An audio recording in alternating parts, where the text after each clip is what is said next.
This is the Rubber Boots Podcast, Season 8 of the podcast. Brought to you by betsafe.net. betsafe.net. Thank you for joining us. We'll sure you have no regret. Even we can't believe we're not canceled yet. We're gonna tell some stories. We're gonna have a good time. You know for sure we're gonna have a laugh. This is the podcast. This is the podcast. 100% free. 100%. That's it. This is the podcast. This is the podcast. betsafe.net. This is the pod. That's it. This is the podcast. This is the pod. What you watching? This is the podcast. This is the pod. So, you know, I don't like to name drop. Right? Jimmy never name drops. Never. No. That's what Al Pacino says about me. I never name drop. Ali. Welcome to the Rubber Boots Podcast, brought to you by betsafe.net. We missed you last week. There's Puffy, there's Stoff, there's Lester. The reason I didn't want to talk about it before I went down there, just in case I ended up in prison or stuck for 14 days, but I did sneak off to Turks and Caicos. I will admit it to all my friends. Brooksy and the girls went down because the girls were online learning anyway, and so I wasn't sure. But we had this massive break in the Leafs schedule where I had like 2 weeks between hockey games, and I was just sitting here farting around. So I decided, we're all vaccinated and boosted and everything, and we figured you could be very careful down there and not see anybody. So I went down. So anyway, I'm eating dinner at the Waimara, beautiful Waimara, with our friend Bruce. Bruce! How's Bruce? Love Bruce. Bruce is, of course, for our listeners, the one who hosted us all at the Villa a couple of years ago. So lovely guy. Bruce is a wonderful guy. Bruce McLaren, former Ottawa guy. We did a big interview with him here, transplanted to Australia, now in Turks and Caicos. Anyway, my wife and I and Bruce and his lovely wife, Katrina, and a wonderful restaurant called Indigo now at Waimara, which if you're down in Turks and Caicos, you have to check out. But on this night, it was a little later. We're having a little bit later dinner. And so there was only a few tables outside, and we were the only table. Inside, it's like open to the outside. So we were just eating inside. It was kind of windy outside. So we're just having this dinner. Very quiet at the Waimara. As you guys know, at night, the resort's very quiet. There's nobody around. And all of a sudden, this bodyguard comes in with a big bulletproof vest on, like to case the place. And that was weird. So he's walking around for 20 minutes, and then another bodyguard comes in, and then a third bodyguard comes in. So by this point, I kind of had no idea what was going on, or what I thought was about to go on, just because there's not that many people that come to Turks. So I got up to go to the bathroom, and there sitting in the lounge area just outside the restaurant is Aubrey. He goes by Drake. He's a rapper. But are you guys aware? Yeah, I call him. I say Ob. So I had that minute. So I walk right by him, and it was that "what do you do" moment, right? I mean, he's an A celebrity. I'm a Z. No, well, in Canada, you're the same. He's just a little more international than you. Little bit bigger internationally. Internationally, just more slightly above. Yeah, It's close. Canada, though, the exact same. Exactly, that's what I was thinking. But I was kind of always curious because I've walked by Drake a couple of times, like when the Raptors were in the NBA Finals, like down in the bowels of the building. But I've never had a conversation with Drake. I know he knows, Leo and Jack and Maddie Devlin and all that because he's always on our broadcast. But I was always curious, would Drake know me? So as this Andy all from The Office. Yes, this all ran through my head in about 2 seconds as I walked by him. So I'm like, I don't want to be that guy to interrupt the guy staring at his phone. But I'm like, I'll try it. I'm like, hey, Drake. Hey, Drake. Drake looks up, and I go, hey, James, TSN. And he goes, yeah. I'm like, how you doing, man? And he goes, good. And he looked back down at his phone. I was like, okay, man, have a good night. That's it. That is the end of the conversation. That was a 12-second long conversation with Drake. So, I mean, it's a small victory. There was recognition. Yeah. Right? Yeah. It's just recognition, and instantly, I don't want to have any interaction with you beyond that recognition. So you didn't get him for the podcast. I tried to book him to do his own version of the Rubber Boots song. Well, that would have been epic. Try to just knock Lester's version right off there. So, That would be cruel. no, we'd never do that. Imagine if I got Drake to do a hello. And it became number one. I know. So, For copyright infringement, and I make money too. Do it. Exactly. So anyway, Drake comes in and ends up sitting at the next table. And there's only 2 tables in the restaurant. And so my wife, Brooksy, was a little bit excited. And she's like, well, I should get a picture or something like that. I'm like, Brooksy, do not. Trust me. Like, I'm sure. And by the way, I'm not judging Drake as a jerk or anything like that. Like, I think that we have no understanding of these people's lives, that everywhere they go, everybody wants a piece of them or a photo, or everyone's gawking and staring at them the entire dinner. It's like when I go to Dollarama. Exactly. Can you imagine, James, if they came in and they bumped you? They said they want to have the whole restaurant for themselves, and they just bump you. That would be good. You know what? I would have been happy. I would happy to move. So they sat there the whole time, and I'm like, Brooksy, you're not going over. You're not going. And Brooksy didn't go over. And but it's funny because one of the bodyguards sat like sort of directly across from me, and then Drake is on my eye line, table to the right of me. And he was just staring at us the whole time. I think waiting for us to do something stupid, like to go up to the table or to try to take a video, or something like that. Because that is a sucky move. I will say that. I've had it happen to me before, where like I've got a chicken. Somebody takes a selfie in a restaurant over their shoulder, and I got like a chicken wing hanging out of my mouth. So, but the saddest part was my 2 daughters had just gone home the day before, and they knew Drake was on the island from his Instagram. And so they were like, Dad, let's go find Drake. Let's go see where Drake might hang out. And as you know, Providenciale is kind of small. So it's not like you have a good chance to find Drake, but you have a chance to find Drake, probably. Sure, question. Sure. So they were a little bit bummed when I texted them and said, Drake's at the table next to me. I think that he might have been more interested if they approached him than if, when you approached him. Well, I was actually thinking about that. Drake couldn't probably even like take pictures, you take a picture with an 18, 19-year-old girl, and who knows what they do with that picture, and some idiot posts a rumor online, right? Just kidding. So I do sympathize with like the super AA grade celebrities in situations like that, because people are idiots now. And you know what? Drake seemed to be having a good time. I think he was FaceTiming. It looked like he was FaceTiming his son. And I love the dude's music. He just didn't want to chat with me too much. Now, one question for you, James. I've always been curious. How does the bodyguard thing work? Do they get a meal as well? Are they at different tables? Like, are they standing at alert? I know the one guy was eyeballing you, but you said there was 3 of them. So that's a great question. And me being Jimmy's very social, right? Mm-hmm. And I always think about the other people involved. And so on a further trip to the washroom, I decided to engage in a conversation with one of the bodyguards, the one that was giving me the evil eye, but the other one. And I said, what's it like? What is life like for you as a bodyguard? Like, are you at this guy's beck and call all the time? Like 3:00 in the morning, he wants to go out for drive-through, you got to go. And he goes, yeah, basically. But he says, we get days off. So there must be like a rotation of like 6 bodyguards, and like 4 are always on or something like that. Nice. And I will say, he said he's been with Drake for 4 years, and he said he loves the guy. So wow, so that's awesome. Drake, now, did they get a chance to sit down on the job? But so the guy who was giving me the evil eye he was eating like a Caesar chicken salad. Nice. So they're having a meal while Drake has a meal. But by the way, no advance notice to the restaurant or anything like that. They just walked in.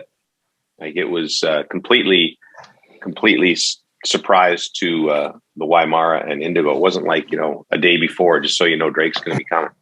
Interesting. Nice. So I have a hypothetical for Lester now. Coming off of that Drake thing. If Drake did do a cover of Hello and it would blow up. However, the stipulation was you wouldn't get any royalties. You would have songwriting credits, but you wouldn't get any money from it. But people would know you wrote it. Would you let him use it?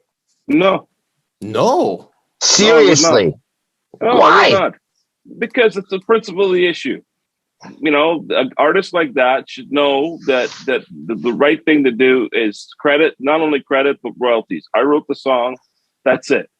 You know, okay. I mean, I know it sounds crazy, and, you know, you might say, oh, you know, Lester wrote this song, therefore people will come to him, and there'll be other opportunities for Lester. But no, in principle, no, that's my song. That's it. Okay. Just Lester, on that note, Elton Ron owes me $300,000 for covering the Rubber Boots theme song and having it played millions of times now by our listeners. Yes, very true. That's a good point. Well, that will play out in court. Pretty good. So more Weimara tales. Brooksy and I got kicked out of the Weimara. I say that lovingly. We did on purpose. They told us beforehand that they had what you call a sellout or a buyout, where somebody buys the entire hotel. What? For 4 days. Yeah. And so obviously I was curious. We just moved next door to a place not as nice as the Weimara, but it's okay. And it was, I heard it was a crypto company. So I don't know how much you guys follow the market. You know, we are experts on crypto on here. Yeah. Oh, yeah. The company is called Solana. It is it's known as a crypto company, but in typical Rubber Boots podcast layman terms, the only terms we know, it's what they do. I think they have been able to do transactions incredibly fast, like faster than banks and such. I don't know if it's just crypto transactions, but they have some sort of software or platform or blockchain or whatever that crap is that does that. So anyway, Solana, from what I understand, fairly new company. In the past year, the stock is up 4,000%. Well, that's why they can afford to do that. So if Puffy, Lester, and Stoff were hired last year, or let's say 2 years ago, to help this startup, Solana, do a little computer software, right? And so I don't know let's say you get a starting salary of, I don't know, $60,000 a year or $80,000 a year, something like that. You know, they have money, these startups, and you get 25% of that in stocks, or you get 50,000 shares or something like that, right? Yeah, $20,000 for the stock. Is that realistic stuff? Something like that? Sure. I know I have my nephew that works for Shopify. I think he got like 50 grand worth of stock in his first 3 years or something like that. Okay. So let's say, just for the sake of, let's say 10,000. Let's do a low number. $10,000 worth of stock. 4,000%. $40 million. Wow.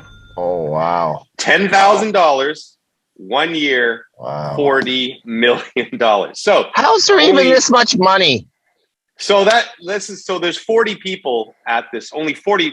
I don't know why they booked the whole hotel off, but they only had 40 people there. And they did all sorts of funky stuff. They brought in, I guess, these world famous DJs that some of our listeners would know that I don't know. And they basically put, what's that show, Wipeout? You know, you know what? So they basically put a wipeout course in the ocean, like of inflatables, where they could run around. And, they had all sorts of fun going on. Sorry, this was for their employees or their investors? For their, I think a little combination of both, mostly employees. So they were all 20s, basically. Brooksy and I went over to check out the situation. And, you know, most of them looked between 23 and maybe some early 30s, I would say.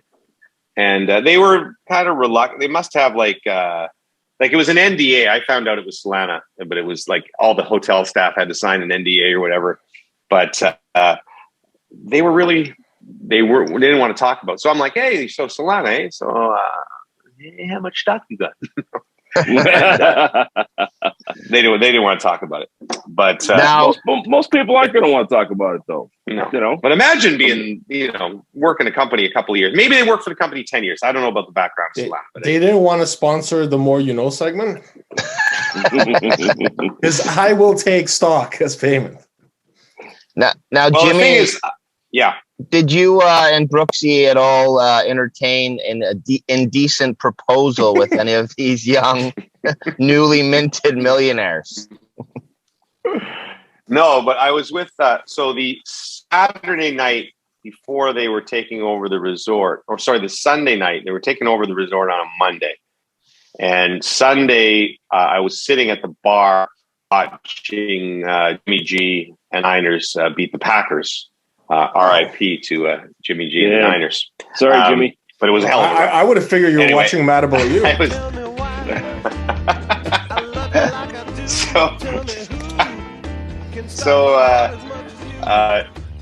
Lauren, there was a woman a couple seats down from me at the bar, and she was the party planner. So shout out to Lauren. I never meant her last name or got her numbers, but we bonded because she was a Niners fan, and she runs a company that just does parties for crypto companies. Oh, wow! So she was giving me the lowdown about basically they will just give her like $10 million and say, plan us a 4-day blowout party. And in this case, that's what she did. I don't know if it was $10 million, but yeah. I rent this place in Turks. We fly everybody in. We go nuts for 4 days. And that's what her job is. That'd be a pretty fun job. Puffy, you could do that job. Well, I could be an assistant to Lauren. Well, Lauren actually invited me. She said, we're not supposed to have anyone in, but if you and your wife want to sneak into the party, just tell them Lauren sent you. But I didn't feel right. I didn't want to be that one guy, the non-Solana. I know, Puffy, you probably hate So we assume that you didn't. You said he didn't. You notice he didn't mention Brooksy. I don't want to be that one guy. Yeah, exactly. Yeah, Brooksy, I'm going for a walk. Maybe if Brooksy wasn't there, maybe if Puffy was with me or Lester or Stoff instead of Brooksy, we would have snuck over to the party. Oh, you bet we're going over there. Crypto millionaires by now. Yeah. Jimmy, you said it was a bunch of young 20-somethings. This is what I find interesting about reality TV now. Well, all these different shows, whether it's, I don't know, Too Hot to Handle or whatever, all the guys are like cut, ripped, six-pack abs, whatever. The women are all like just absolutely gorgeous, flawless, thin. What was it like? What was the reality of the situation at the Walmart? Were all these 20-somethings thin and everything? I would say it was your basic, normal breakdown of human society. That makes sense. Right. There was some lovely looking people, and hey, all people are lovely, but I would say various shapes and sizes would be what I would say. Different ethnicities, different shapes and sizes. It was a nice little breakdown. They all look like you know what? I thought it was going to be crazy party. Like when I heard about this, I thought this place is going to be nuts, but it really wasn't. And, part of the thing too, crypto had a little crash while we were down there. Yeah. And, that would have been awesome. They lost like $1 trillion. Like if you were to look at Solana, when I said 40 million, the 40 million, the 10,000 to 40 million was 20 million in the 5 days, like leading up to the thing. So they were asking that organizer lady back for the money, basically halfway through. I think their stock got to $200, and then it was down at when the party started. It was like $85. That would have been no wonder it wasn't going off. So right now it's at $138. So it has bounced back. Oh, so there you go. Is that Canadian or American, though? Because I'm not sure which one Canadian. I was looking at. We're talking Canadian here. I think I was looking at American. So I think it was 200 American, went to 80 American. I think it's maybe 108 American right now or something. They'll be fine. Lauren was telling me, I was telling Lauren, we do a podcast where we talk about crypto. And then I said, I really don't know anything about crypto. And she said, well, now's the time to buy if you want to buy crypto because this thing is at $80. And I'm like, I'm not going to do that. Then I looked like 2 days later and it was 110. So that just shows you why Jimmy's a horrible investment. You're not very good with the old insider trading there, Jimmy. No, not so good. We'll talk a little more crypto later on as we discuss Odell Beckham Jr. Yes, indeed. Yes, indeed. Nice tan, by the way, Jimmy. Do I look tan? Because I don't feel like I am. You look like you went to the sun. I'm always, I think it's just the lighting here today because I'm always the the whitest guy on the plane coming home because I don't like to do the tanning thing. I think I told you guys when I was 21. Did I ever tell you about my burn story? Yeah. On the pod? Well, I know it, but so I went to Acapulco with my buddy Mark Tadiello when I think we were 23 or something, and went for 2 weeks, and I got really tan, whatever. And then one day I got really drunk, and it was just at the time, like on day 10, where my shoulders were starting to peel a little bit. And so I was in the pool, and there happened to be a fine young lady who I got into a deep conversation with for about 3 hours, and so you're Impressive. in that, you're sitting there with the swim up bar. And you're just, I have literally nothing on, no sunscreen on. And you're kind of dipping in and out of the water in the middle of the Acapulco sun for 3 straight hours. So no problem. Day goes by. Jimmy goes to bed, and about 3-4 o'clock in the morning, I wake up and I'm like, oh man, my shoulders are on fire. So I go to the bathroom, and if you're Mark Tadiello sleeping in the other bed, this is what you heard. My shoulders, and I can laugh about it now, but take a thick Boston pizza, thick crust pizza, triple cheese, the second you take it out of the oven. I'm not kidding. My skin was just completely bubbled. It was horrific. I was terrified. And I went to a doctor at the hotel right away, and they just said, you got to get to a hospital. So I got off the plane. It was that bad, eh? Oh yeah. Wow. I had second degree burns basically across my shoulders. And so I was sure that was, I would have been my own fault, would have led to some horrible skin cancer. I took care of it. And basically from then forward, I've been meticulous with my entire body I'm like the sunscreen guy. Wow. We were talking about this when we were down there, how things have changed. Like, do you remember when we were younger? Like most people now I would say most people use sunscreen, right? I think so. No, listen. Lester, do you use sunscreen? Yes, I do. And that's a lot. That people say that black people don't need sunscreen. Not true at all. You got to just be just as careful. I had heat stroke once, and it was terrible. Yeah. Painful. Yeah, heat stroke. So does your skin personally go a lot darker? Or it does? Yeah. Oh yeah. I don't know this. I don't know if you guys remember the story. Puffy might. Our good buddy David Amber, when he used to work at TSN, he went south somewhere to like Barbados or whatever, and his skin goes darker. And one of our makeup artists, who I believe is no longer with us, I was working that night. Did not know how to handle David's darker skin. I guess she'd always used whatever makeup on David, and now he was suddenly darker, and she didn't know how to handle it. And how do we describe it, Puffy? What did he look like on air for David that night? It was like, and he knew, like he was kind of like, and we were kind of like, yeah. Dave's like, I'm not sure if this looks right. And everyone's like, we don't want to say anything. Yeah. And it's hard to describe. It was completely distorted, the color of his face. To me, I hate to say this, but he looked like he was doing blackface, but he wasn't. Yeah, it was I think that's what it was. Yeah. Here's a black man who looked like he was doing. It would look like it was doing blackface, and it was especially on camera. For some reason, it was before HD. I think. Yeah, it was. Yeah. Anyway, Dave still talks about that. He laughs about it now, but it was.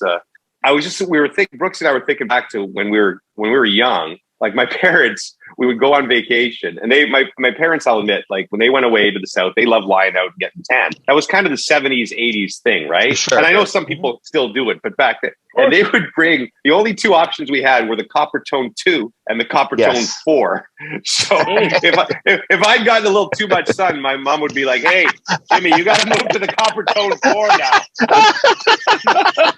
Now, to be fair, the hole in the ozone layer probably wasn't as big back then. So. I was just about to say that things have definitely gotten worse since. So For sure. for sure. But yeah, we were nowhere near as aware as we should have been. Like you used to go to the beach like at places like that, and you would see just human lobsters everywhere.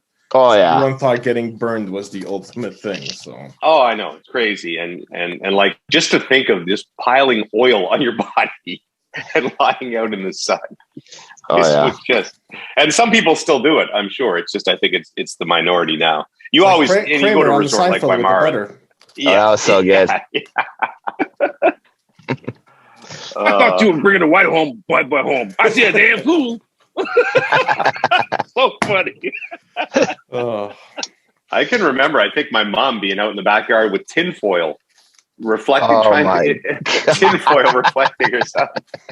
Yeah, you gotta get all the angles. How's everybody anyway? What happened in your world since I went away and left you guys?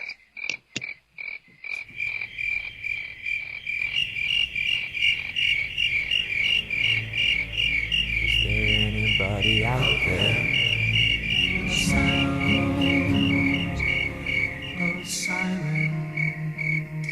Well, Canada is now a soccer country, Jimmy.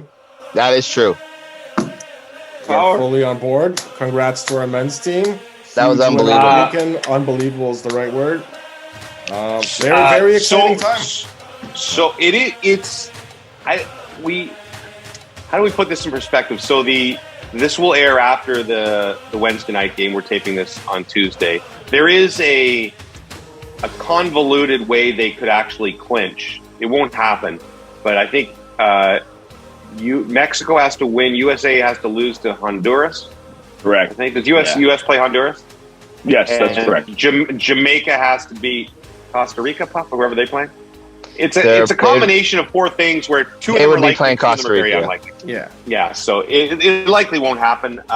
It's likely going to happen in the next window, which would be, I believe, March 24th in Costa Rica. I believe Jimmy might be there. No way. No Costa way. Rica? Come on, Jimmy. I think that you might need me down there. Yeah. I will try for that. At that point, you're just hours away from Jurassic Park. Exactly. Then we get tell them we need. You gotta go. You guys ever been to Costa Rica? Oh yeah, I did my honeymoon there. It's awesome. Beautiful country. I was there. I think in 2014. Unbelievable. So nice. Yeah, really so nice. nice down there. I've heard The only bad thing is the roads are. Roads are crap, and the bugs are 8 times the size of the. Yeah, North they American can kill bug. you. They can kill you. But yeah, beautiful country. I think I told you the story of going on the yoga retreat with Brooksy. I know, again, Puffy knows this because it was in my first book, but Brooksy had a milestone birthday. I told her I'd take her anywhere she wanted to go. She chose a vegan yoga retreat in the jungles of Costa Rica. And we were in like a hut, basically. Does this story all sound familiar, Scott? Is this where you're forced to manufacture your own cocaine at the end? Yeah. That was it. You told this one. Yeah, that was it. I gunpoint. And then the 4 years in prison? Yeah. Oh, really? That was by the way, it's Midnight a hole Express. if your wife spends her time in solitary and you're out in the field.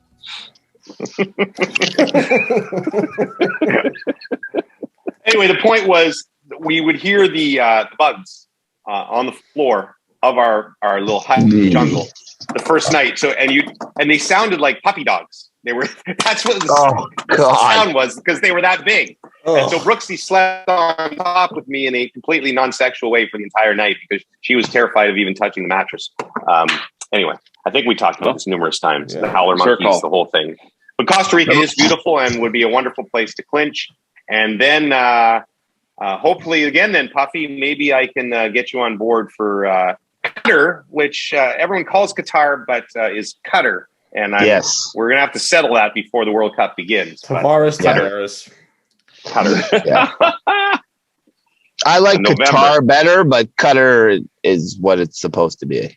Qatar sounds more foreign. Yeah, like worldly. Yeah. It sounds quite correctly. It sounds more Middle Eastern. You know. Yeah, like Qatar. You know, Qatar sounds like you know, it's a bar in Missouri. You know. Yeah. So a couple more things on footy.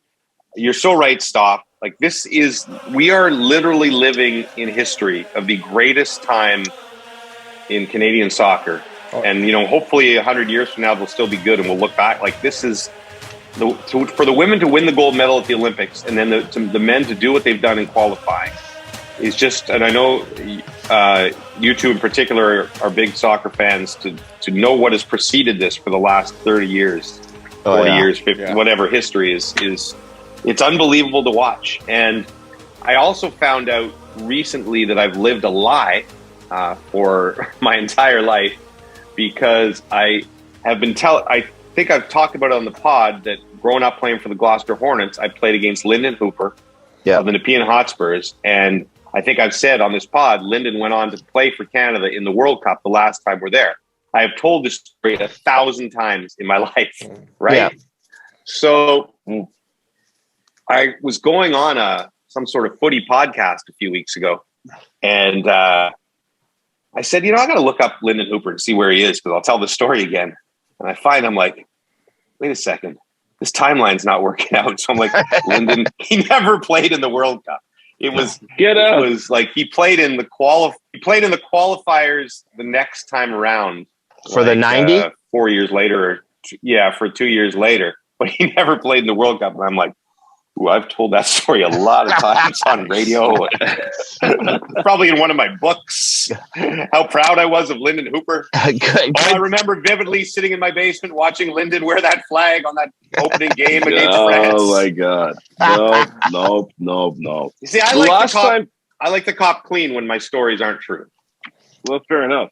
Well, there's, I believe you guys would know. I mean, I just kind of looked it up here. I remember our former colleague Craig Forrest with Team Canada Gold Cup. I believe that was 2000. That's probably the biggest win. Yep. That's probably the biggest Canada win for men's soccer since then, right? Yeah. So I mean, we're talking a long time.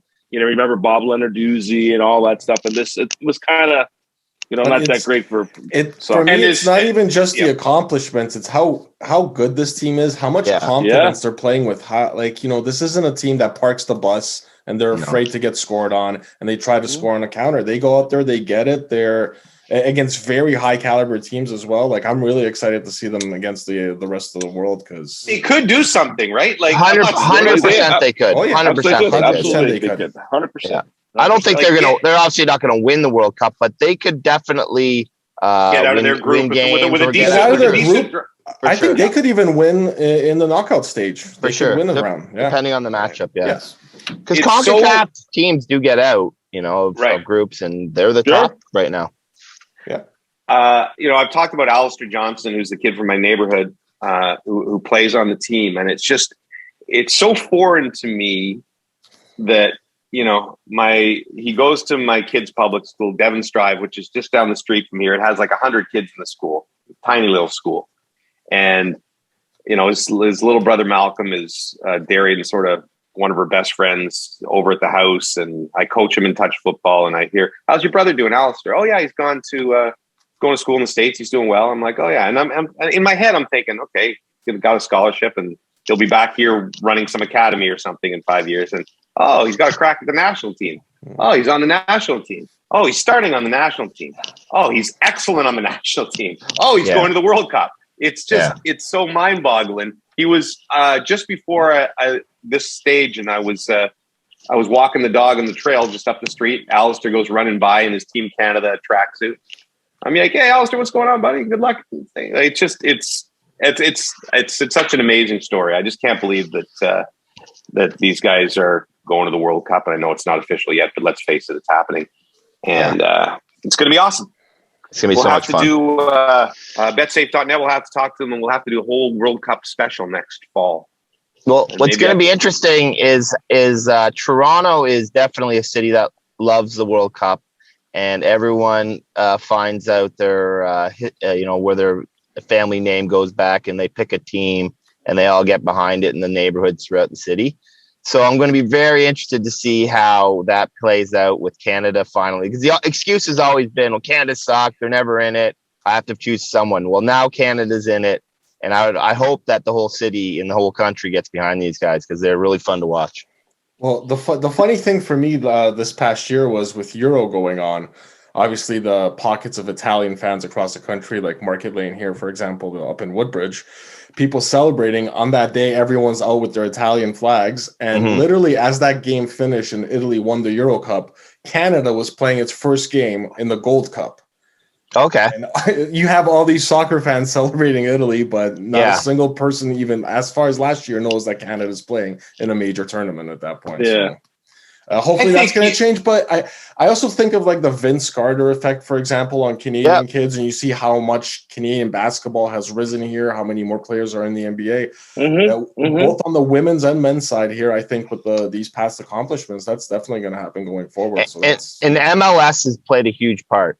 So you even look at like Ray Ferraro's kids. Like, I mean, dad played a long time in the NHL. Mom's a Hall of Famer, and both his kids are soccer players, and they're good soccer players. And 20 years ago, they're second generation kids. He's got the two. Like, but you look at the older boys. They're hockey players. And like the younger kids, they're soccer players, and that wouldn't have happened 20 years ago. No, and you're absolutely right, Stoff, about the influence of the MLS in particular. I mean, that was one of the conditions of the '94 World Cup was that they started a league, started MLS. So it's great, and it's great to see that. I will say that Jermaine Franklin's nephew, Kobe Franklin, is playing for Canada. I'm not sure if he's on the national team, but he's definitely high up. He's certainly on the TFC squad, the under squad. So, is he on the TFC too? Yeah. Nice. He's on TFC. I guess there's a junior squad or something like that. Academy teams. Academy. Yeah. He's on that. Oh, that's awesome. Yeah. Great. Kobe Well, Franklin, and I'll tell you, look for, so we like to report things first on the Rubber Boots podcast. So look for Malcolm Johnson, Alice's younger brother, probably 3 years away from competing for the national team. But that's good timing because we're going to have the World Cup here. Yeah. Yeah, I mean that might be a tough squad to make by then, but it's so fun. And to your point, I think that the Italians will have their Italian if they make it. By the way, right? Yeah, they're not in yet. Well, that's a very tough route. Like either them or Portugal are not going to make it. Both Which is crazy. That Canada's going to be in the World Cup and Portugal or Italy's going to be out. But I think all those communities will wave their own flag when their team's playing and will wear the Canadian flag. Of course, and that's how it should be. We're a multicultural. And if they play each other, that's where it gets interesting. Yeah, that's the thing when we play. I've always wondered about myself, for example, like, if Poland faces Canada, like, in a way it's a win-win because I'm not going to root against either team, but no, you've got to be rooting for Canada. But who are you going to root for? So my thing as a kid, when I asked myself this, I would always say whatever the sport was, I would go with the underdog. So if it was in hockey, I would definitely root for Poland because they were not expected to win. Yeah. And so in previous years, that would definitely be Canada on the soccer side. Yeah. I don't know. I honestly think this would be a lot more of an even though Poland's ranked much higher, I guess, in the rankings, I think this would be a much closer match now. And in all honesty, I don't know. In some ways, I've definitely watched the Polish team go further, so I have an emotional attachment there. Yeah, rooting for them in major tournaments, and but at the same time, I've been watching Canadian soccer ever since I got here, and been a huge fan. It's just they haven't gotten this far, so it's a really tough one. And I think in the end, I'd just be happy with whoever goes on, and hopefully, if they face each other, it's in a final. I agree with that stuff. For me, if it was Canada versus Guyana, for example, I mean, I was born here, but if it was Canada versus Guyana in soccer, Canada scores, I'd laugh, then I'd cry. Guyana scores, I'd laugh. Then I'd cry. You know what I mean? It'd be back and forth.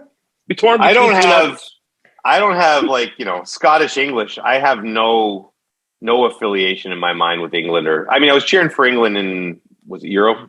What's the Euro? Yeah. So your days at Clemson, you don't have any attachment to the American team. I am pure red and white, and maybe I'm wrong for that. It. But I'm like third generation in Canada, so I have no ties to Scotland or England. I've never really cheered for them for anything. So on that World Gold Cup, by the way, in 2000, I was hosting NBA then. And it happened for one weekend that Steve Nash was our analyst. I remember when the Gold Cup was on.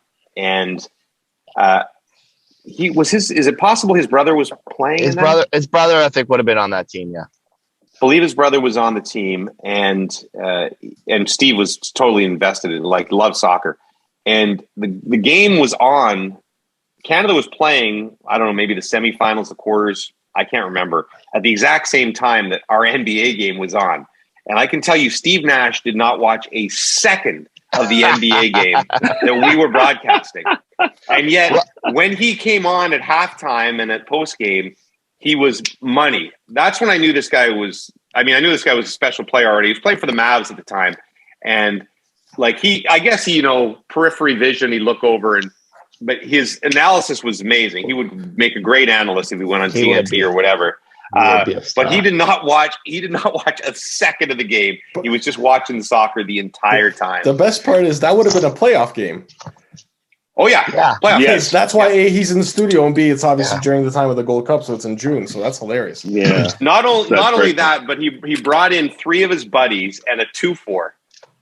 And his buddy sat in the green room drinking like Molson Canadian the entire game. I came to TSN 10 years too late. Yeah. Yeah, it was different back then. You guys had different rules back then, buddy. That's a whole other conversation. The glory days, baby. So anyway, best of luck to our boys. It's been unbelievable to watch, and to the ladies as well. I think the last year in Canadian soccer has been one of the coolest things to happen in Canadian sport in a really long time. I've been talking too long. Well, you guys have been partaking as well. So let's get to some of our beautiful, wonderful, popular segments here on the Rubber Boots podcast, including, Bet Safe. Oh, no, you wanted the Jimmy's golf story follow-up here stuff. We can do that. What do you want to ask about that? So, you told your story about your friend, 2 friends whose friendship was torn apart by a hole-in-one that really wasn't. The guy plunked his ball into the water. Then on the second shot, which is technically his third, he got the ball in. So where does he want to go for lunch? Whoa. Do we have a guest? What's going on? What the hell just happened? That's my father-in-law. On the phone? No, he's probably talking to them in the house. Oh, he's using your Bluetooth. Yeah, probably. We're probably on the same, because our power's out right now. Oh. So we're probably all hot-spotted. All right. Well, does that count as a guest? Yes. Yeah, I'm going to put that as a Tuesday bonus podcast. Greg Whitty. Greg Whitty. Where do you want to go for lunch? We're going to Duff's. Partners, where to go to lunch? Ooh, Duff's. Wait. Are they waiting for you to finish this thing? Yeah.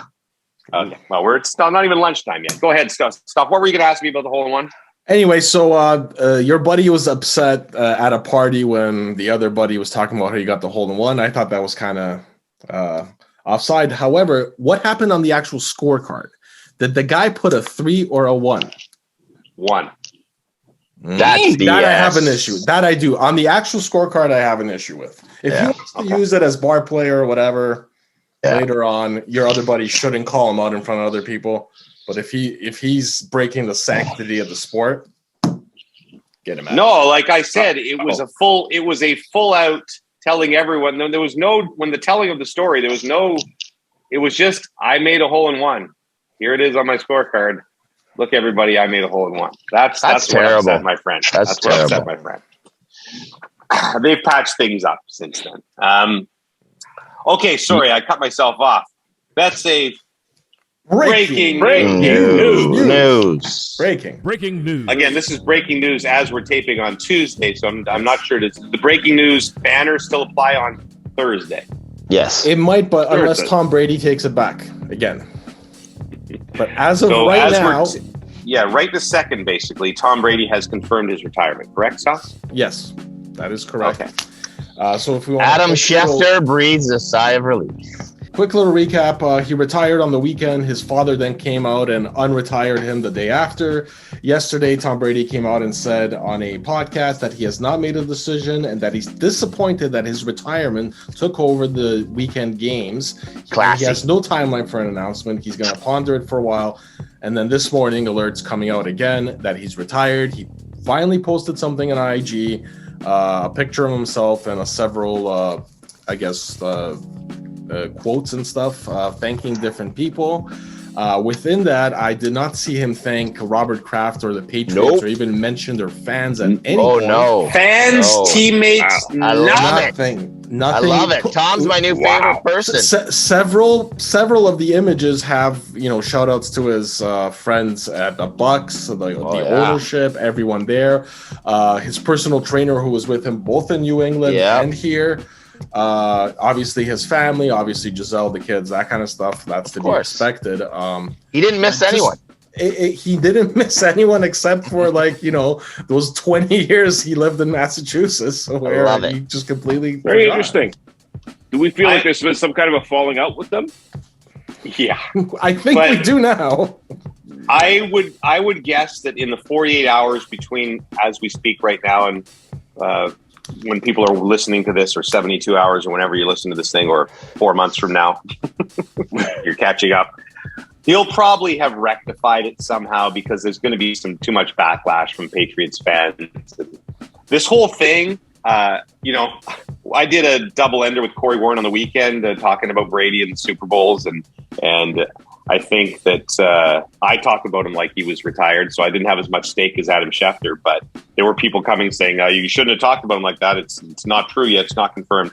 This is the biggest load of crap ever. Adam Schefter, I'll tell you right now, heard that directly from Tom Brady's mouth, or he wouldn't have reported it that way and that confidently. Guaranteed it came directly from Brady to Schefter. They probably, I don't even know if the chat got into, I'm going to have to deny this afterward or whatever.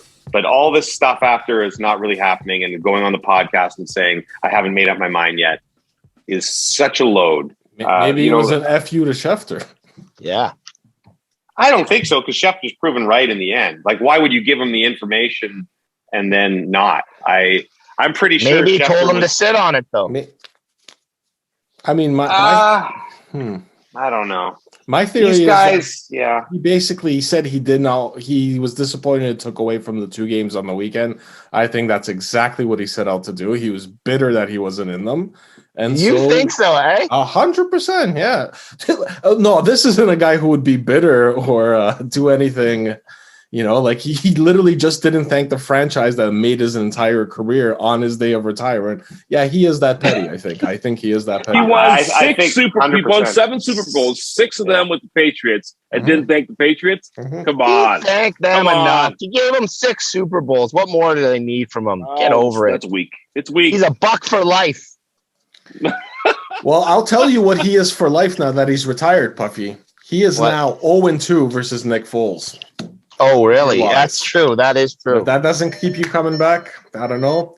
Also, Jimmy G is now the only quarterback in the league with multiple Super Bowl rings. So that's right, baby. That's the quarterback of your Pittsburgh Steelers next year, right there. Nice. Probably. You know what? I have no. I wasn't really disappointed. What's going on here, Puff?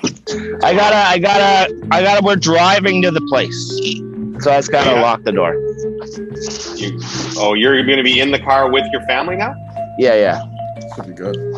Wow. That looks like a rough neighborhood, Puff. Where are you? Oh, it is. I'm in the mean streets of Toronto.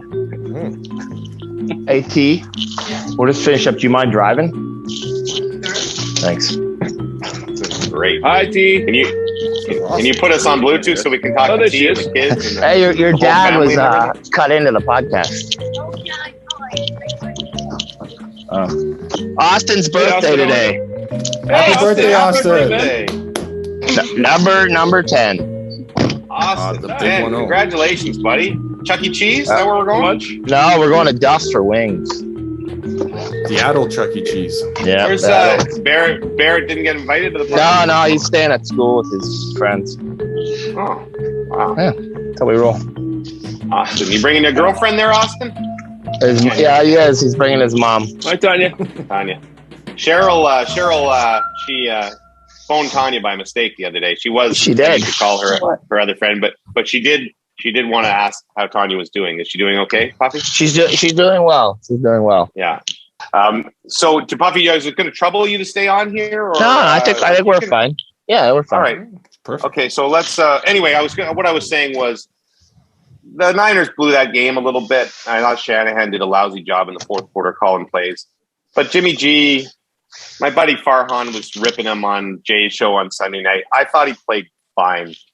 And then, even that last pick was kind of a stupid play, but they would have had 4th and 30 or something if he missed it. So the last play wasn't bad. Trey Lance is not getting you any further, I'll tell you that much. So, it's one of those things. I think he came into that franchise as the expectations so high with him being the next Brady, and then obviously has the unfortunate ACL injury that first year, and so there builds up this bit of disappointment and these expectations. But at the same time, he's a pretty high quality game manager. Like it's going to be hard to necessarily replace him and do better. Yeah, he fits that. I think he fits that scheme. I wouldn't turn on him. Well, the guy who I thought was perfect I thought San Francisco was going to go get Brady now, because I thought it was going to be the perfect thing. He goes home, he would be perfect to slide right into there. Yeah, and then him retire. That's why I'm surprised he retired, because I thought this was going to be perfect for him. Then he could win the Super Bowl and not thank the Bucks. To Niner Nation, I've loved you guys my whole life. Well, a lot of people are talking about Aaron Rodgers too to the Niners, because of course that's where he wanted to play, and he was upset they didn't draft him way back when. But I don't think it's probably happening. What did you guys think of Aaron Rodgers' quote where he said that? He's not going to be flip-flopping back and forth and taking all this time to make his decision, which I thought was pretty clear shot at Brett Favre, who ultimately did that to him at the beginning of his career. Yeah, and it's just funny to me because here's a guy who's probably the most naturally talented quarterback in history. He's definitely one of the best. And he still can't get out of the shadow of Brett Favre, and he feels so hurt as to what happened to him at the beginning of his career. It's pretty crazy. I'll be honest with you. I think, honestly, if he stopped talking, stopped whining about it, he probably would have got out of the shadow, if you want to talk about it that way, Like, I don't think about Brett Favre when I think about Green Bay. I think about Buddy Boy there. Yeah, I think about, what's his name? Right? The first name that pops into my head is the Magic Man. That's right. Anyway, you know what? Like I said, Brady's the best ever. There's no conversation. But I think that some of the stuff he's pulled the last couple of days, whatever, he is what he is. I love Tommy. The Iron Sheik tweeting Tom Brady now has the sex forever. Now have the sex forever. He talks like you, the Iron Sheik, Puffy. You always call it the sex. It's true. I think that's where I probably learned it from, watching wrestling when I was a kid. I do think Tom's going to be up against it to outdo Peyton Manning's, second act, because he's killing it right now. Did you see him on SNL? Yeah, that was great. Yeah. Doing the Emily in Paris thing? It was so good. So you didn't watch any of the games? Well, I planned to, but I had an hour to kill before the first game, and just for fun, I put on the first episode of Emily in Paris Season 2. And I watched the entire season straight through. Oh, my God, Colin. This show has everything. The only thing about that, and I love Peyton, and he is funny. As everyone goes, this guy's hilarious. Everyone does know the whole script was written for him, right? He just delivered it. Do people think he actually wrote that? But it takes a bit to even be able to deliver. He's got comedic timing. I know. He's good. He's a funny guy. Funny. To me, the best show of the year on television was the Manning cast for Monday Night Football. Yeah, it was awesome. It was incredible with them too. He's so they super are funny talented. guys. Yeah. But it was a very well written skit, is what I was trying to say. Yeah, well, they wrote the script for Chris Farley too. Yes, they did. Let's get to and Puff. Once you get to the restaurant, we're going to excuse you from the podcast because we want you to sell it. It's a birthday party. Are you there now in the parking lot? No. We're still about 10 minutes. Okay. Stop to guide us along through your other segments here. All right. Well, it's time for Rubber Boots.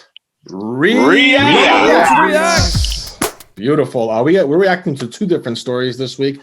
So we'll get to the first one immediately. We have a gentleman who took to TikTok, and Lester sent this through here, to discuss how he donated his kidney to his girlfriend's mother, and then she dumped him and married other guy 1 month later. Now, he claims they're on good terms over the breakup, and despite the split, they're still on good terms, and that he's completely over it. But I mean, your thoughts. How could you be on good terms? How could you possibly be friendly after she pulls that? She took a part of you, literally. You Really? You gave up an organ, and she broke up with you less than a month later, and married somebody else right away. He gave the kidney to her mother, who he thought was going to be his mother-in-law. Yeah, I don't Doesn't get matter. who she gave it to. That's insanity. There's no good terms after that. Yeah, that's a rough one. Here, let me get dark for you for a second. Oh. Do you hire somebody to go get the mother-in-law and take the kidney back? That is not how you handle that situation. You play for okay. keeps. Don't worry. No, It's fine. You can have the kidney. That would have been great if he just showed up to the mother's house with like a small cooler.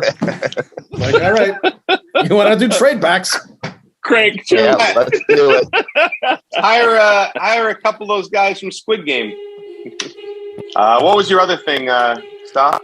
The other thing is there's a petition going around to move the Super Bowl to a Saturday. And it's a young man, 18 years old, Frank Ruggieri, not really sure, of Palm Bay, Florida. And he started an online petition to move the Super Bowl. And his reasoning is this. It's really important to me because 17.2 million people miss work the next day. That's $44 billion less of productivity. And then he further writes, Commissioner Goodell, there will be more viewership, the people would be still watching, there will be a bigger party, and the economic impact would be easier to have it on a Saturday. Your thoughts? I think it's a great idea. I'm embarrassed I didn't think about it myself. Because I think if you think about the way it lines up, there's already a week between the Super Bowl and the AFC and the NFC championships. So bringing it back one day, in terms of travel, in terms of hotel accommodations, whatever, I think it's fantastic.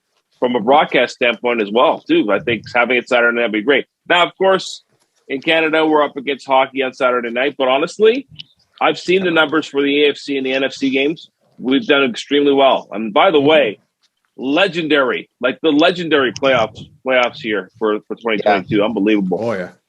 So, yeah. The past two rounds for sure. Yeah. Yes, 100%. I have to think that somebody would have thought of this before, a TV executive or a league executive, and there must be a reason that they think the ratings are bigger on Sunday night. I think Sunday night's traditionally a really good TV night in the States, but that goes back to like 50s, 60s, 70s, so I'm not sure if that still applies. I think it's an awesome idea for that exact reason, Lester, too, and I can't believe I never thought of it. I think the parties would be even 10 times as good as they already are. My one thought here, though, has a petition ever worked for anything? Why do people still do petitions? You know, I'm sure they very old school. I get asked once in a while to sign petitions, and I'm like, that's going to change. Has any government, has any league, has any company ever taken a sheet of names and gone, oh, damn. You don't think Goodell's going to be moved by the fact that we're going to save $44 billion for the economy? Unless it's going into their pockets, he won't care. I just want one of our listeners to send me a story of a petition that worked. I mean, now maybe like a petition at grade school to, allow French fries on the lunch menu at the cafeteria. That might be a different story, but I don't feel like petitions are very well. I'm sure. I think isn't it within government? Like you start with a petition in order to get it to a certain level. I guess I'm sure that's happening. Change.org, sites like that. I'm sure it leads to something. Draft the bill in the whole bit. So I mean, yeah. But I get your point, James. At the end of the day, I think it's going to take people. We talk about social movements and whatnot. It's going to take people actually doing things. And being proactive about situations to make changes, in my humble opinion. You can write whatever you want, but unless you're gonna, put your money where your mouth is, But also, has it ever stopped anyone from partying on the Sunday? It's not like people are like, gonna miss the game this year. It's on the Sunday. No. I think Puffy, he's saying that they miss work on Monday. Yeah, but does anyone the only people that care about that are the people that are the employers, not the employees. Don't really mind missing a day of work either. Well, sure. And it's also like some people have vacation days that they can probably take. So I don't know if it's a complete loss that way. And I bet you, look, if your team wins on a Saturday night and you go hard all Sunday, you're probably going to miss work on Monday too. So exactly. Yeah, imagine Gronk would have died maybe. Yeah, Saturday. Yeah, maybe the Sunday date's keeping him alive. True story. The only Super Bowl I ever missed. The Bills and the Cowboys, because as Robin Williams said in Good Will Hunting, I had to go see about a girl. My first date with Brooksy. Really? Well played. And Jimmy, spoiler alert: the Bills won. What? Yeah. Well, it was the first of their four Super Bowls. What Super Bowl was it? It was the 90. It was the Giants one. No, the Cowboys. He said so. That would have been either 93 or 94. 93, I believe, right? Yeah. It was the year that it was like 50-10 or something like that, right? And I said to Brooksy, truth is, I went to Mark Ward's house, and the game was lopsided at halftime. If it was close at halftime, I might have had to cancel, and then I wouldn't have Brooksy or my three beautiful children. But I had to go see about a girl. Greatest decision I ever made. Puffy, go enjoy the birthday party, okay? Okay, thanks, boys. We'll talk. Happy birthday. There's Puffy. Happy birthday. Yeah. Oh, look at the free advertising for the businesses. Jump up. Yeah. He's good. I mean, who was our friend that wrote us about extraneous audio a few weeks ago? And well, our ears bleed. Yeah. Yes. More of that on the way. Congratulations to Austin. Was it Austin on his birthday or Barrett? 10 years old. It was 10 years Austin, old. right? Look at that. They did it. Happy birthday, Austin. Look at that. Yeah, so Brooksy and I went to see the Prince of Tides. That was a mistake. It's a Barbara Streisand movie. Nick Nolte. Yeah, had that's a tough movie to watch. Twist ending. Yeah, that was our first date. But thankfully, Brooksy concentrated on me. I pulled the popcorn trick from Diner. Just kidding. It's a dated reference for the kids out there. But anyway. All right, what else we got here? How about things I saw on Twitter? Freaky pics, strange chicks, world affairs, polar bears, fake news, nice shoes, big boobs, jack dudes. All of these things and more as I sat on the shitter. Things that I saw on Twitter. Things that we saw on Twitter. As I previously teased, we have a story about Odell Beckham Jr. As you know, Odell Beckham Jr. signed a deal with the Rams to play this season. The deal was worth $750,000. Well, Odell decided that it would be smart to get that deal paid to him in cryptocurrencies. However, the way that crypto has shaped at the time that I was reading this, that $750,000 was now worth $412,000, so just a little bit over half. However, the way taxes work is that he will be taxed still on the $750,000. Hence, he will only net for the entire season $35,000. So of $750K, he gets 35. Yeah, that's unbelievable. That's crazy. Anybody who's getting paid in crypto has probably made a commitment that they're going to hold on to it for 5 or 10 years, and they're hoping the crypto is going to be crazy by then. But it is. What there's some guy for the Carolina Panthers, I believe, who signed his entire contract in crypto. But yeah, that's a massive risk.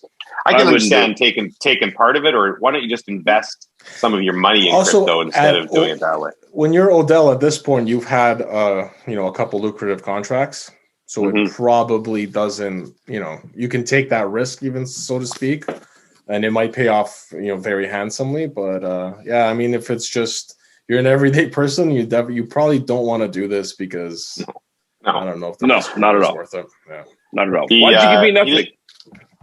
Yeah, exactly. I don't think Odell looked pretty happy. And you know what? He played a major role. He caused some serious problems for the Niners, and I'd like to see. I'd like to see Odell win a Super Bowl. This is going to be a weird Super Bowl because I like the Rams, even though they knocked out the Niners. I like Stafford, and he's gone through a lot of crap in Detroit. I like that team. I love Joe Burrow. So this is a no-lose Super Bowl. That'd be a fun one, I think. Yeah, it's a no-lose Super Bowl. McDonald's triple threat. Oh God, what is this? Oh my I God. looked at the picture. This is So a what new is it, sandwich. Stock? This is a new Yeah. sandwich. So what McDonald's is doing, and I believe right now this is only in the States, but they had, much like, In-N-Out and all these other places, they started to develop their secret menu, and now they're bringing out some of their secret menu items onto the actual menu. So this was apparently one of them. And it's called the Land, Air, and Sea, and it looks like a Big Mac, except it's got the Big Mac beef patties. It's also got a McChicken patty in there and a Filet-O-Fish patty. And I believe all the respective sauces, if I'm not mistaken. Looks like a bit of adventure, to say the least. Look, I actually like all these sandwiches on their own. I wouldn't mind them. However, this just seems kind of grotesque wanting to do this. And I'm not sure it's going to taste well. It's more one of those things you're just probably going to do it to say you did it, if you will. Yeah, I got no... I mean, I'll have surf and turf once in a while in a place like Turks, get a little steak and lobster or something, but slightly different. Man, not Jimmy, in one bite like this. Yeah. You know what's funny? I remember I still to this day remember the lobster sushi we had that night. Oh Coco man. Bistro? Yeah. Unbelievable. So yeah, I'm with you. We went to Coco Bistro with my wifey and the girls, and the only reservation we could get was 5 p.m. because you have to book that place like months in advance. Mm-hmm. And there was a massive rainstorm that lasted 3 hours.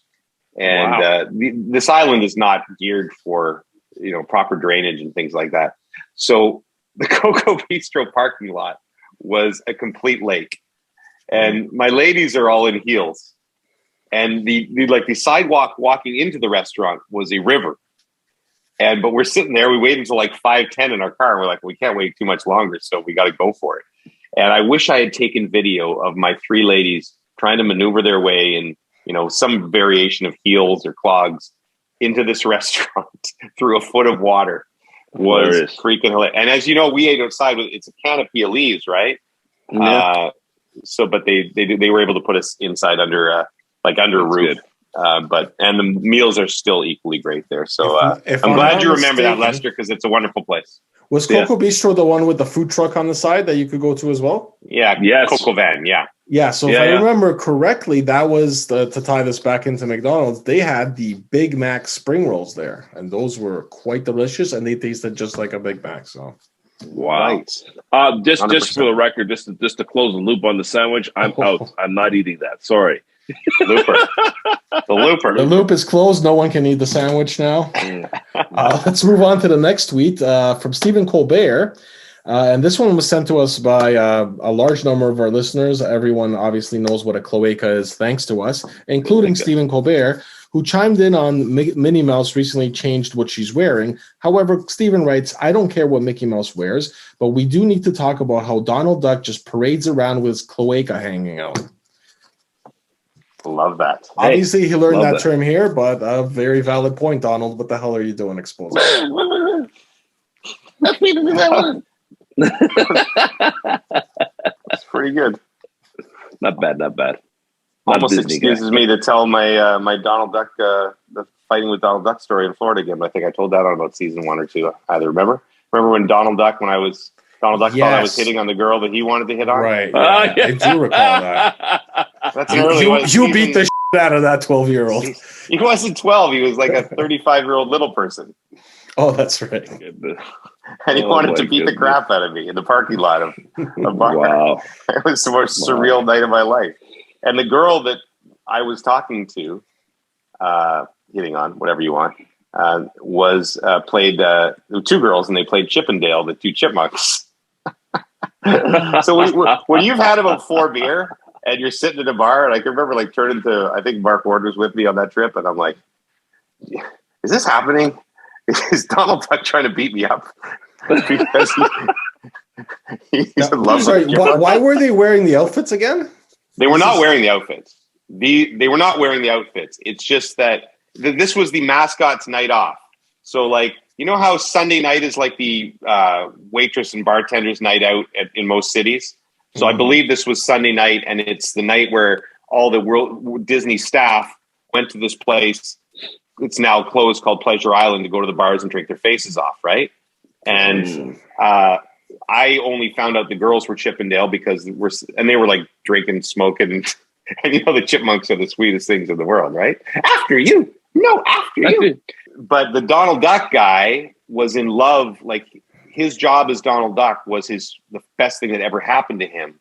So in the bar, most of them are dressed in normal clothes, shorts or jeans or whatever, right? They're out of their characters. This guy is wearing like a Donald Duck shirt with a Donald Duck tie. Like that's his thing. Hey, I goes around the bar. Hey, I'm Donald Duck. I play Donald Duck, right? And I'm gonna beat the shit out of you for talking to Oh, it was a funny night. Wow. That was a funny night. Wow. Ducks can be territorial. Mm-hmm. I'm gonna get sued by Disney over that one, probably. Possibly. Next, we have a fun little news clip. Here, a lady was reporting about some flooding on the roads before she's unexpectedly struck by a vehicle. The one cool thing that happens, I guess, is that she tries to keep going, and she does, I guess, successfully keep going. But the funny part is this, and I guess we'll play that right here. And now we're starting to experience, unfortunately, in freeze thaw, we see this, water main breaks.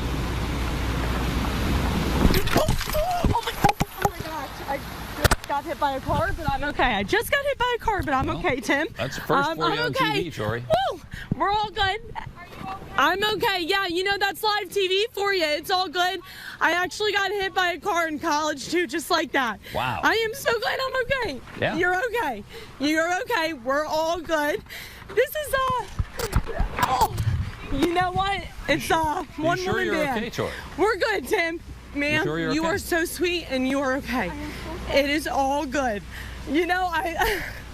Oh, Lord. So it's my last week on the job, and I think this would happen. So you were bumped in, to me, Tim. Were you bumped down low, Tori, or were you hit up high? I couldn't really tell from looking. Oh, I don't even. Do you know if I was bumped down low or up high, sir? I just saw you disappear. I don't even know. Screen. I don't even know, Tim. My whole life just flashed before my eyes. And the funny part to me is right after she gets hit, she starts going, "Oh, this happened to me before in college." Yeah, I saw that. And to me, it's very like it's so human nature that when you're either like struck and you're not expecting it, you always try to play it off as if though nothing happened. And here, she literally got hit by a car. And she's like, "Oh, no, I'm fine. I'm fine." Like that, the way she got struck, that had to hurt. Let me ask you this, Jimmy. You're doing a stand-up for some reason outside the World Juniors in Edmonton, and you get hit because the parking lot attendant wouldn't let him in. Yeah, well, you get hit by a golf cart driving by. What do you do? You're live.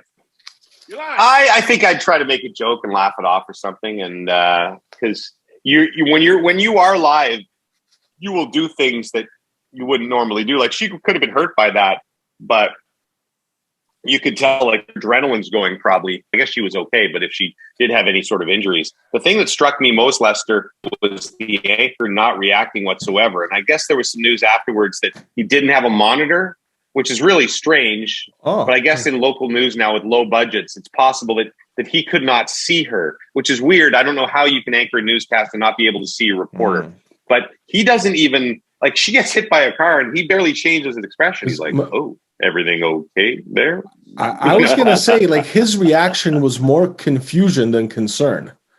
Like, he did not seem to be concerned with what happened at all. So, but if you're saying, I guess, if he didn't have a feed of it, that starts to make. So he heard the noise and stuff, but he didn't know this is what I was heard because I didn't want to see her smack right into the camera. So. Yeah, I know. I would like to believe that he didn't know. It was either that or he was super cool, didn't want to panic or anything like that. Oh, you got hit by a car. That's terrible. Oh, okay. Oh. Now John has sports. Well, and the other problem sometimes is these, on a local level with newscasters, you're not always getting the cream of the crop necessarily. And sometimes they train these people to be, so cool under pressure, never that they become robots that don't show any emotion. And you have to be a human on there, right? She's gotten a lot of appearances on talk shows and such out of this. So good for her because she was a trooper to finish that hit. Just like the she seemed more concerned about the lady that hit her, quite frankly, as well, which was interesting. Now, boys, I'm going to have to run here shortly. You have a big, long listener mail. Why don't we save those to next week, Stoff? We'll do an extended edition of listener mail. And I do want to know if you're on TikTok. Can we do a teaser on that till next week? Sure, yes. But let's finish with this. Let's finish with your last thing of Maskless and Entitled the Musical, which I thought was brilliant. Yeah, so this is one of these classic quote-unquote Karen videos where a lady is going off on, I believe, 2 police officers. She's not wearing her mask. She's refusing to wear a mask. She does a whole speech. They, to her shock, I guess, arrest her at the end. But the best part about this video is obviously someone decided to turn it into a musical. It's a split screen. A guy's playing the piano on the left side. Perfectly in sync with every single part of her rant. So we'll play that here for your enjoyment. I am a woman of God. This is my right as much as it is yours. This is my land as much as it is yours. I did not sign up for this. I am a Christian woman of God. And you are not going to put your disgusting rules on me that are false and not true. I will not have it. You understand that? I will not have it. I'm sick of being bullied. I'm sick of being lied to. And it's not going to happen anymore. Do you understand? The CDC just released... Oh my gosh. Oh my gosh. Oh my gosh.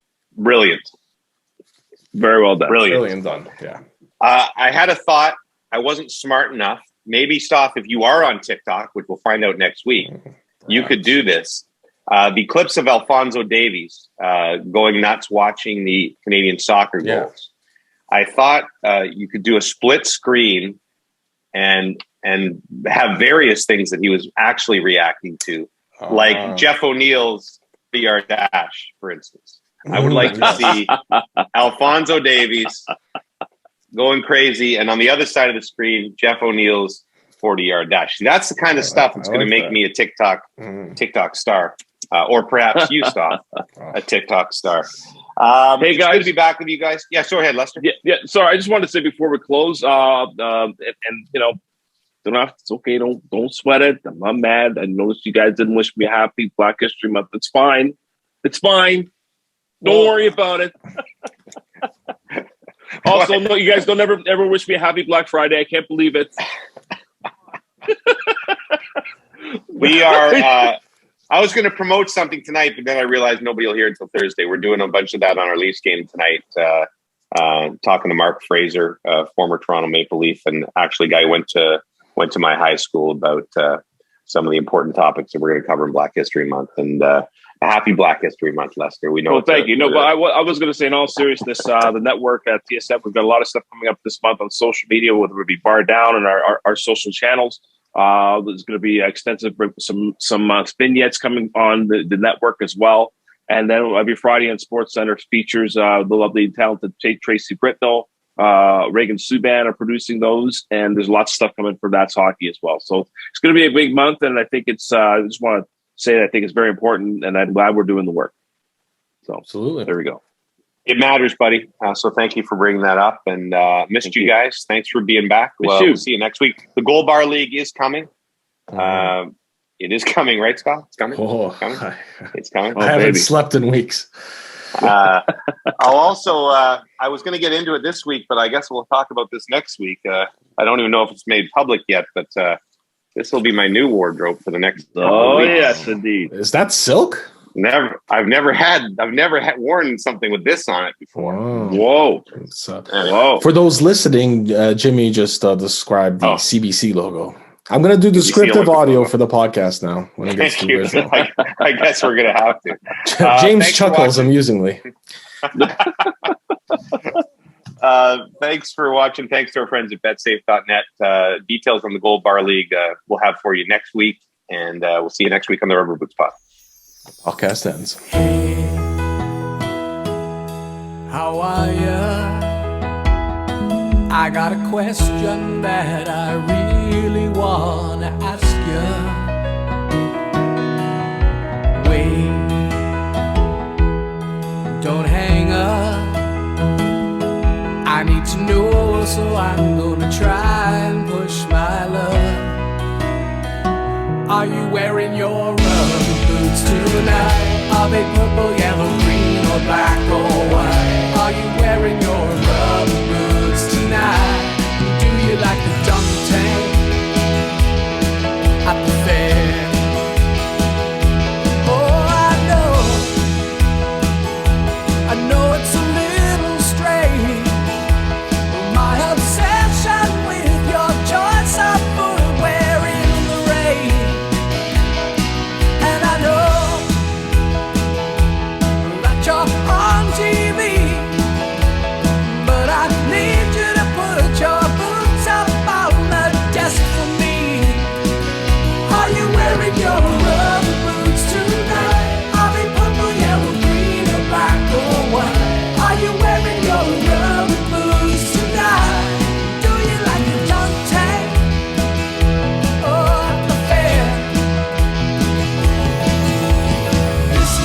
you wearing your rubber boots tonight?